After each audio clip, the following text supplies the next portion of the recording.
காலை நேர பிரதான செய்திகள். செய்திகளின் ஊடாக நர்மதா சிறில் முதலில் தலைப்பு செய்திகள். எரிபொருள் விலை அதிகரிப்பு, மின்சார தடையை தவிர்க்க அதிரடி நடவடிக்கை, மோதலை முடிவுக்கு கொண்டுவரும் தீர்மானம், அமெரிக்காவின் கைகளில் ஈரான் வெளிப்படை. இனி விரிவான செய்திகள்.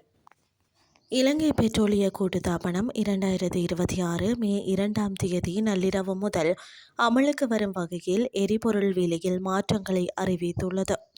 புதிய எரிபொருள் விலையின் அடிப்படையில் ஒக்டேன் 92 ரக பெட்ரோல் 12 ரூபாயால் அதிகரிக்கப்பட்டு ஒரு லிட்டரின் புதிய விலையாக ரூபாய் 410 நிர்ணயிக்கப்பட்டுள்ளது.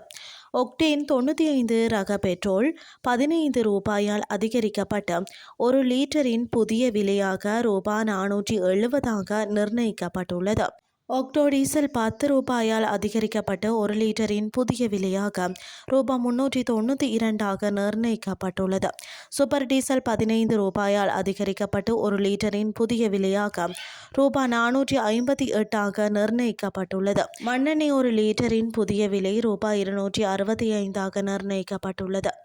இதன்படி 10 ரூபாயால் மண்ணெண்ணெய் விலை அதிகரிக்கப்பட்டுள்ளது. இலங்கையில் தடைபெற்ற மின்சார உற்பத்தியை உறுதி செய்யும் நோக்கில் அவசர விலை மனு கோரல் மூலம் கொள்முதல் செய்யப்பட்ட 5 நிலக்கரி கப்பல்களில் முதலாவது கப்பலில் இருந்து நிலக்கரியை இறக்கும் பணிகள் தற்போது ஆரம்பமாகியுள்ளன.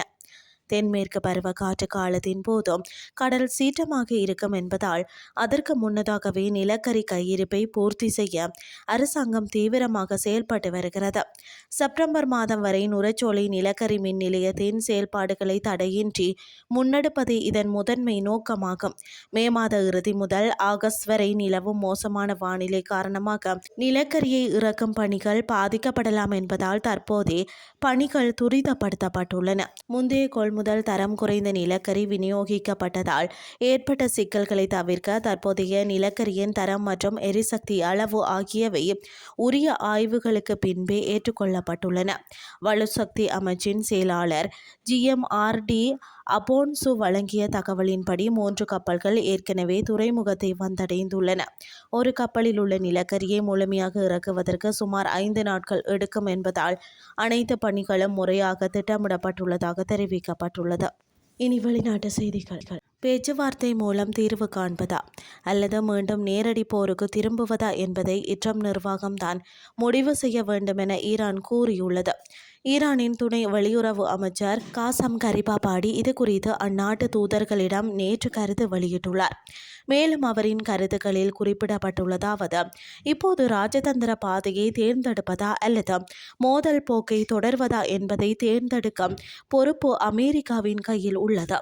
தனது தேசிய நலன்களையும் பாதுகாப்பையும் உறுதி செய்யும் நோக்கில் ஈரான் 2 வழிகளுக்கும் தயாராக உள்ளது என தெரிவித்துள்ளார். அதே நேரத்தில் ஈரானிய இராணுவத்தின் மத்திய கட்டளையகத்தின் மூத்த அதிகாரியான முகமது ஜாபர் அசாதி ஈரானுக்கும் அமெரிக்காவிற்கும் இடையே மீண்டும் ஒரு மோதல் ஏற்பட வாய்ப்புள்ளது என்று கூறியுள்ளார்.